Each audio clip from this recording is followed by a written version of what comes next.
Assalamualaikum warahmatullahi wabarakatuh. Salam tani, semoga sehat dan sukses selalu. Alhamdulillah pada kesempatan kali ini kita bisa bertemu kembali dengan Mapain Channel, yaitu channel yang membahas ataupun berbagi tentang seputaran pertanian kopi. Alhamdulillah pada kesempatan kali ini masih dalam suasana lebaran. Itu kami segenap keluarga besar Mapain Channel mengucapkan minal aidin wal faidin, mohon maaf lahir dan batin. Langsung saja teman-teman, sekarang kita lagi berada di kebun kopi. Kalau kita lihat ini buah kopi sudah kelihatan menua ya teman-teman, dan sebagian juga ada yang merah untuk jenis pohon kopi tertentu. Ya, ini sudah kelihatan merah ya teman-teman. Ini untuk jenis kopi Tugusari kuning, ini memang cepat sekali ini. Bila dibandingkan dengan klon lainnya, dia lebih cepat tua biasanya, memang dia mempunyai karakter kayak gitu ya teman. Sebelum saya lanjutkan, terima kasih kepada teman yang sudah menonton dan mengikuti informasi terbaru dari channel ini. Bagi yang belum subscribe, untuk bisa bantu subscribe sehingga bisa mengetahui info terbaru dari channel ini. Jangan lupa aktifkan tombol loncengnya sehingga tidak ketinggalan notifikasi terbaru dari channel saya. Langsung saja teman-teman, jadi kita akan sambil jalannya teman-teman berbagi ataupun share apa yang harus kita lakukan, perawatan apa yang harus kita lakukan ketika pohon kopi dalam fase ini sudah mulai memerah, buah merah ya teman-teman. Ini sebagian ini juga masih hijau, namun ini sudah tua ya teman, jadi sudah kelihatan padat, buahnya sudah berisi penuh. Ini tinggal menunggu merah saja teman, ini sudah kelihatan. Jadi ini ya teman, ketika buah tua namun curah hujan masih sangat tinggi, tentunya kesuburan pohon kopi tentunya ini jauh lebih subur dibandingkan dengan ketika musim biasanya. Ketika musim buah tua biasanya kan ini sudah mulai jarang-jarang hujan, namun memang cuaca ini memang berbeda di tahun ini, sehingga kalau kita lihat untuk pertunasannya pun itu juga masih cepat tumbuh ya teman. Jadi untuk tunas air itu tunas yang tumbuh ini di batang pohon ini juga masih banyak sekali, sehingga kita harus rutin melakukan pembuangan tunas-tunas tersebut. Selain itu tunas cacing juga ya teman. Jadi ini contoh tunas cacing ya teman. Jadi ini harus dibuang juga, ini kita buang, nanti dia akan mengganggu sebenarnya. Ini tunas cacing, jadi dia bentuknya kecil, tidak mempunyai pupus lanjutan, dia hanya tumbuh 2 atau 3 ruas saja teman.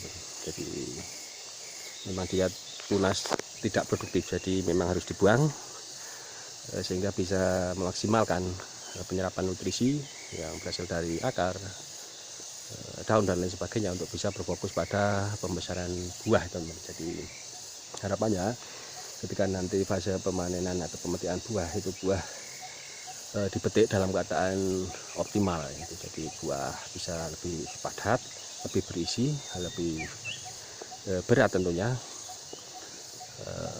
nantinya akan menambah kualitas buah ya teman. Jadi itu penting sekali.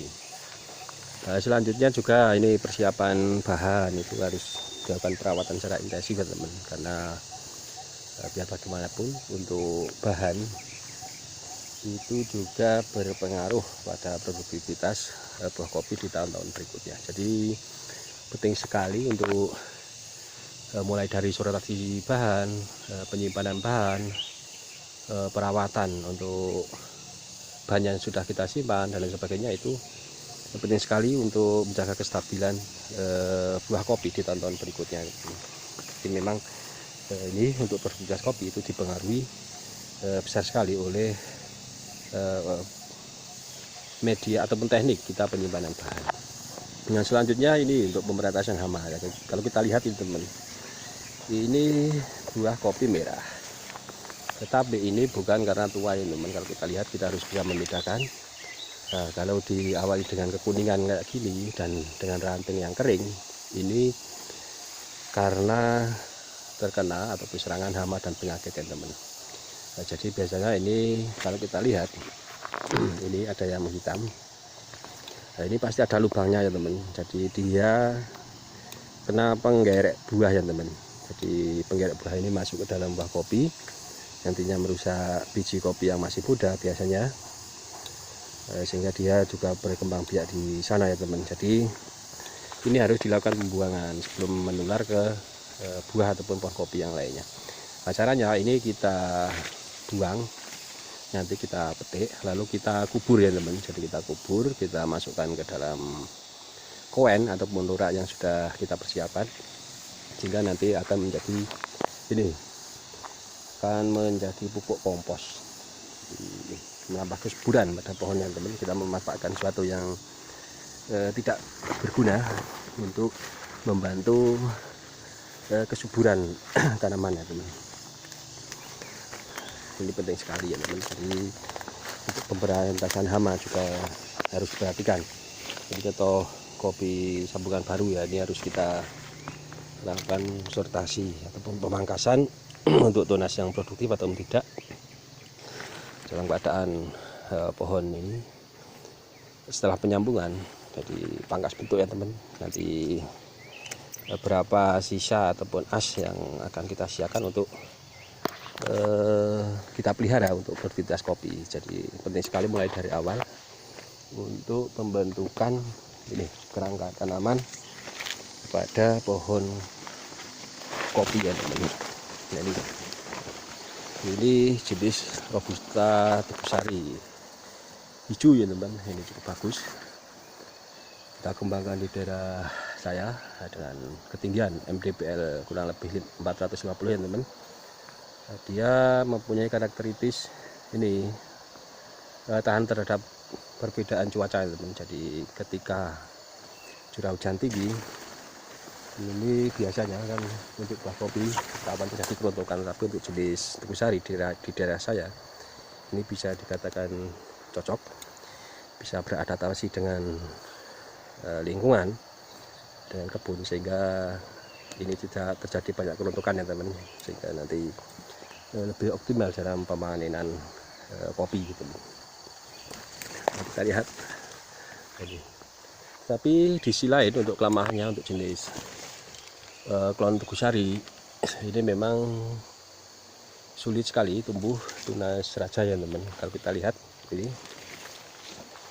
ini banyak sekali untuk bahan ini memang tumbuhnya tunas ranting ya teman. Jadi ini ya itu ada 1-2 tunas raja, tapi lebih lama bila dibandingkan dengan klon Robusta lainnya. Dia banyak tumbuh tunas ranting, sehingga perlu perawatan intensif untuk bisa mendapatkan tunas raja itu. Tetapi ketika kita melakukan perawatan dengan pemangkasan secara rutin untuk tunas cacing dan lain sebagainya, itu dalam 1 atau sampai 2 tahun itu bisa tumbuh tunas raja, misalkan kayak gitu teman-teman. Ini contoh yang akan menjadi tunas raja. Nah, ini tunas ranting banyak sekali. Karena untuk jenis Tugusari memang dominan dengan tunas ranting.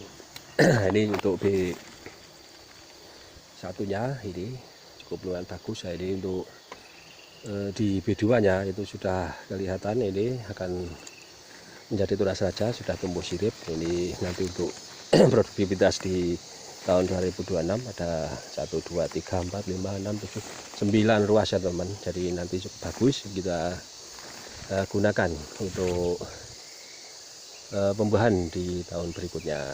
Ya, nanti ini kita pangkas besar-besaran, bisa berbarengan ataupun setelah masa panen tiba, sehingga ini pembuahan bisa fokus kepada ini yang kita pelihara, yaitu berasal dari tunas raja tersebut. Ini teman, ini masih banyak sekali ini untuk tunas-tunas ranting yang tumbuh teman, atau tunas cacing. Tapi ini ada tunas raja juga ini yang sudah kelihatan ya teman. Ya nantinya akan kita gunakan untuk entres ataupun untuk penyimpanan bahan nanti tergantung kebutuhan ya teman. Jadi kayak gitu kurang lebihnya teman-teman, share-share tentang keadaan kopi dan perawatan kopi ketika menuju fase panen tiba. Mudah-mudahan bermanfaat. Maaf bila ada salah-salah kata. Bagi yang belum jelas bisa tanya-tanya di kolom komentar. Cukup sekian. Terima kasih. Wassalamualaikum warahmatullahi wabarakatuh.